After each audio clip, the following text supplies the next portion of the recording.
इस पृथ्वी पर कोई क्षण नहीं जब भूमि का कंपन न हो रहा हो।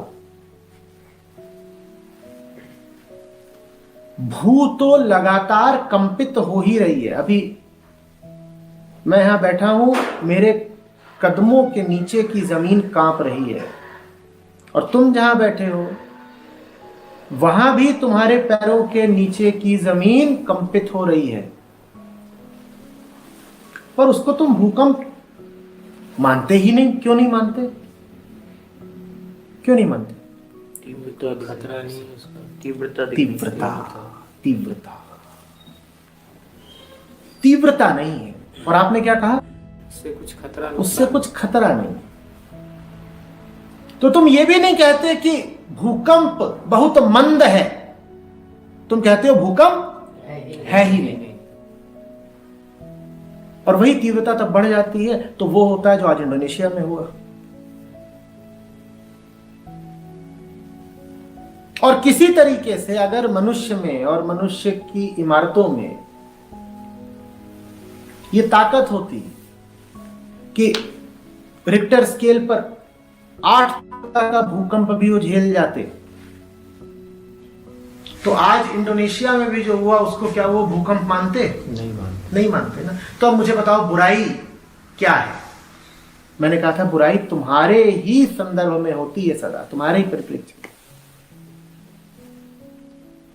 जो तुमको कंपित कर जाए, जो तुमको प्रभावित कर जाए वो बुराई, अन्यथा वो कुछ नहीं। अन्यथा ऐसे ही चल रहा है सब कुछ,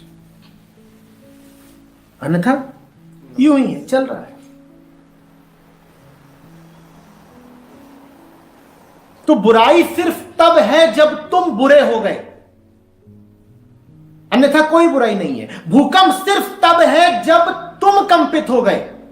इसीलिए भूकंप शब्द ही गलत है, क्योंकि भू तो लगातार कांप रही है। कहना चाहिए जीव कंप। तुम जिसको भूकंप कहते हो उसकी असली परिभाषा है जब जीव कांपने लग जाए तब है जीव कंप। भू तो लगातार कांप रही है। भू जब तुम्हें कपा दे तब तुम कहते हो अरे भूकंप आया, भूकंप आया। नहीं तो कोई फर्क ही नहीं पड़ता। समझ में आ रही बात? अब बताओ बुराई फिर कब है? बुराई तब है जब तुम बुरे हो,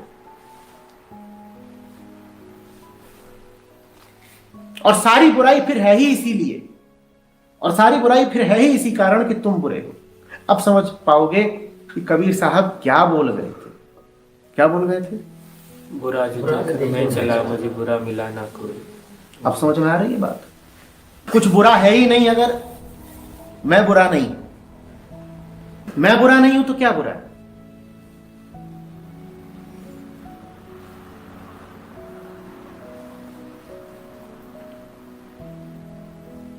बुरा ना मिले आपको, कुछ है ही नहीं बुरा। चंदन विष व्यापत नहीं, लपटते रहे भुजंग।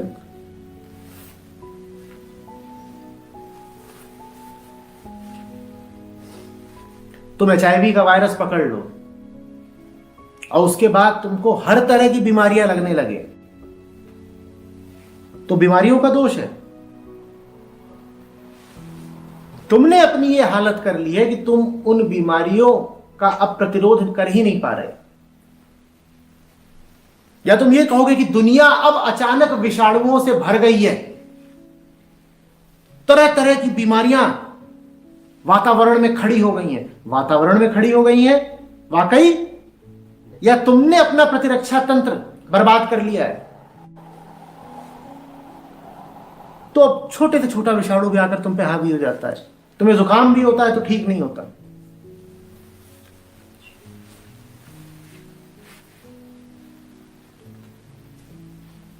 जब तक तुम अशक्त हो, जब तक तुम आरक्षित हो, वल्नरेबल, जब तक तुम आरक्षित हो, तब तक जतिंदर बहुत कुछ है जो बुरा है। वो बुरा क्यों है? क्योंकि वो तुम पर बुरा असर डाल सकता है, अन्यथा क्या बुरा? कुछ भी नहीं बुरा।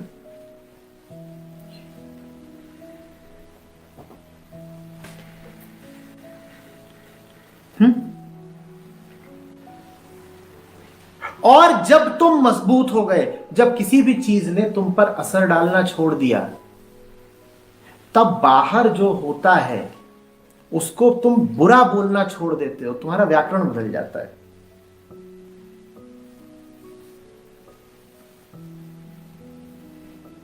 फिर तुम विरोध की भाषा में बात नहीं करते, क्योंकि अगर बुराई है तो उसके प्रति तुम्हारा नजरिया होगा विरोध का। जो कुछ है उसको तुम नाम देते हो दुख का, माया का, अंधेरे का, अज्ञान का। तुम फिर ये नहीं कहते कि फलाना आदमी बुरा है, फिर तुम कहते हो बेचारा अज्ञानी है। नजरिया पूरा बदल गया। पहले जब तुम कह रहे थे कि वो बुरा है, तब तुम उसके खिलाफ खड़े थे डंडा लेकर। बुराई का सामना करना है ना, क्या ही तो रहे हो। दो तीन बातें तुमने उद्धृत की, बुरा बुरा है, जाने बुराई बुरी है। उन सब बातों में यही था कि बचो रे, खतरा है। पर जब तुम्हें व्यक्तिगत रूप से किसी भी बुराई से खतरा लगना बंद हो जाता है, तब तुम्हारा रवैया विरोध का नहीं, करुणा का होता है। तुम कहते हो वो दुखी है, वो बुरा नहीं है, वो दुखी है। वो बुरा नहीं है, वो भ्रमित है। और अगर वो भ्रमित है तो मुझे उसका विरोध नहीं करना, मुझे उसे रास्ता दिखाना है। अगर वो दुखी है तो मुझे उसे मारनी, मुझे उसे सहारा देना है। इन दोनों बातों में अंतर समझ रहे हो?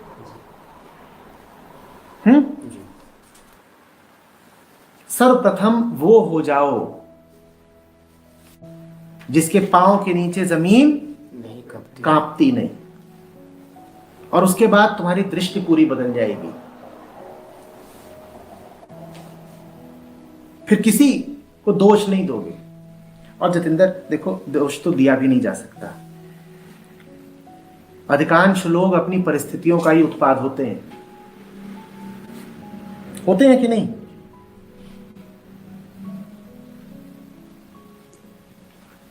पहला जुल्म तो उनके साथ ये हो गया कि पैदा हो गए। ये क्या अजूबा हो गया, पैदा हो गए। पैदा हुए बच्चे की, नवजात की शक्ल देखी है? तुम्हें ऐसा लगता है कि जो कुछ हुआ है उसकी मर्जी से हुआ है? तुम्हें ऐसा लगता है कि वो जानी पहचानी जगह पर आया है रजामंदी से? वो अवाक है, और अगर ज्यादा देर अवाक है तो उसको पटाख से एक पड़ता है कि तू अवाक क्यों है, वाक निकाल।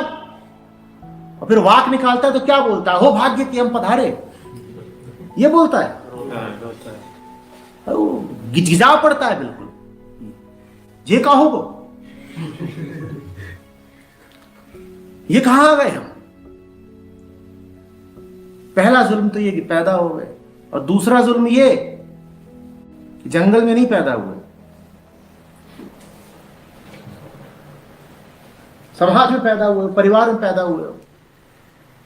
अब अगर उन्होंने तुम्हारे मन के साथ खिलवाड़ कर दिया, तुम्हारी पहले से ही बेहोश चेतना को और नशे की आदत लगा दी, तो फिर तुम्हें हम किस हद तक कसूरवार ठहराएं, बताओ।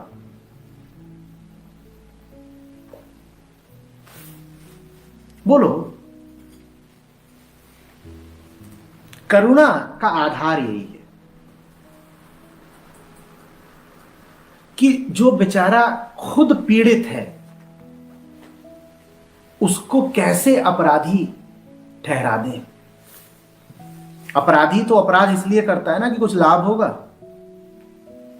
और यहां अगर ये पाओ कि जो अपराध कर रहा है वो बेचारा खुद सबसे ज्यादा दुखी है, तो उसको सजा दें या सहारा?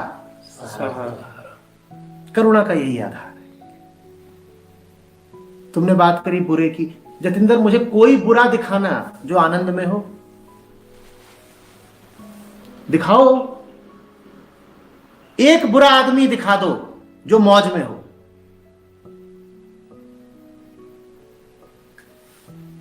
अब तुम्हारे दिल से पूछ रहा हूं, उसको सजा देनी है कि सहारा? उसने जो भी करे हैं अपराध, अत्याचार, उसने जो भी गणित किया है, होशियारी लगाई है, उस सब के एवज में उसे क्या मिला है? और बेचैनी और दुख।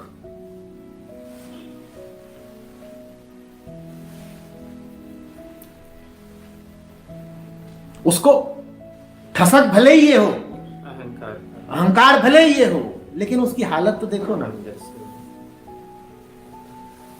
अब उसको मगरूर कहोगे कि मजबूर? मगरूरी उसकी उथली है, मजबूरी उसकी गहरी है।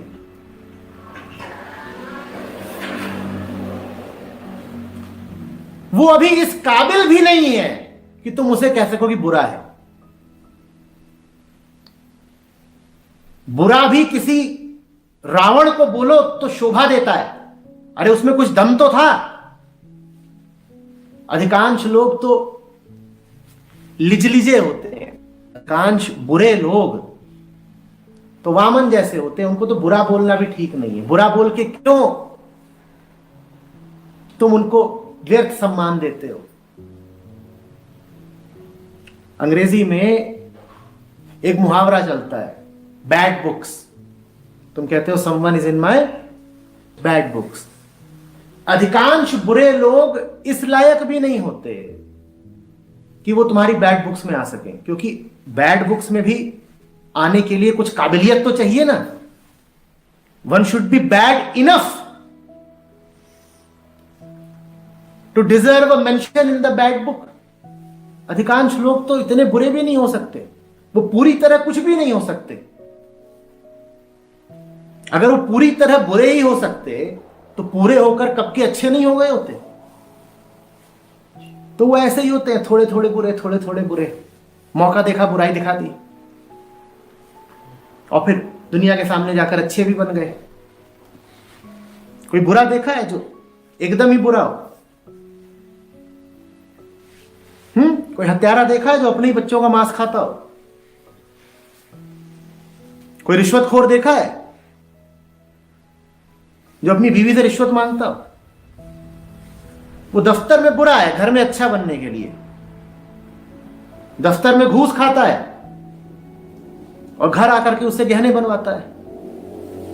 हम तो बहुत बुरे भी नहीं हो सकते, तो क्या किसी को कहे बुरा?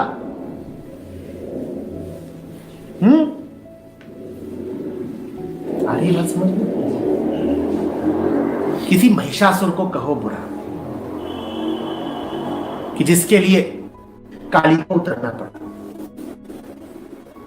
किसी कंस को कहो बुरा, किसी दुर्योधन को। अरे बुरा होने के लिए भी कुछ स्टेटस होना चाहिए ना। बुरा होने के लिए भी कुछ कद होना चाहिए। तुम पिच्छू लाल को बता रहे हो बहुत बुरा आदमी है, उसकी शक्ल देखो। उसकी बुराई ये है कि दूध में पानी मिलाता है, इतने में तुमने उसको बुरा बता दिया।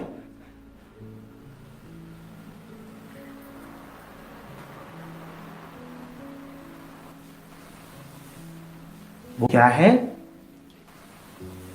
मजबूर है। क्या है? मजबूर। देखो, मैं बुराई की वकालत नहीं कर रहा हूं, फिर प्रार्थना करता हूं, अर्थ का अनर्थ मत कर लेना कि कहो कि आचार्य जी ने कहा बुराई तो कुछ होती ही नहीं, जो बुरा करें वो सब बेचारे मजबूर हैं, तो चलो और बुराई करते हैं, कोई दाग कोई तोहमत नहीं लगेगा। और जब कोई कहने आएगा कि क्यों बुराई कर रहे हो, तो हम कहेंगे अरे हम तो मजबूर हैं। इसके लिए नहीं प्रेरित कर रहा हूं। समझ में आ रही बात?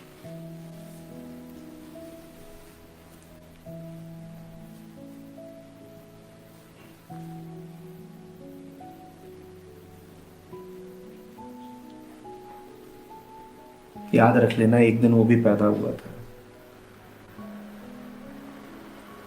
जैसे कोई भी तुम्हें दिखाता है ना नवजात, तो उसके पास जाते हो और बोलते हो गिली गिली गिली गिली, और नाक पढ़ के बोलते हो किचू किचू किचू किचू। तो वैसे ही आज जिसको बता रहे हो कि अरे दुर्दांत राक्षस है, उसको भी कई लोगों ने जाके गिली गिली गिली गिली किया होगा। वो भी तब कैसा मासूम लगता होगा, है ना। फिर होते होते होते होते आज वहां पहुंच गया जहां तुम कह रहे हो कि ये तो नर पशु है।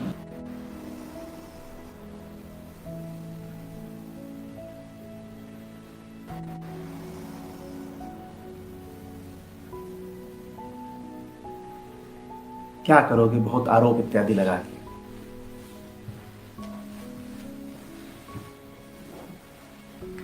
उतनी ऊर्जा में किसी की मदद ही कर दो।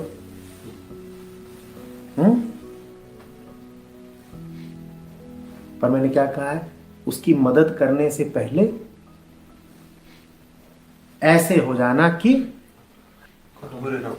हाँ, बुराई जब सामने आए तो तुम कांपने न लगो, तुम अकंपित अप्रभावित रहना। फिर बुराई तुम्हारे लिए सिर्फ गुणों का खेल है। फिर तुम कह पाओगे कि अरे तमसा जरा से आता है, रजस जरा से आता है। चलो कुछ अगर विधि लगा सकते हो, सहायता बता सकते हो तो करे देते हैं, और अगर कुछ नहीं कर सकते तो इसके लिए प्रार्थना करेंगे, सामने से हट जाते हैं, बस बात।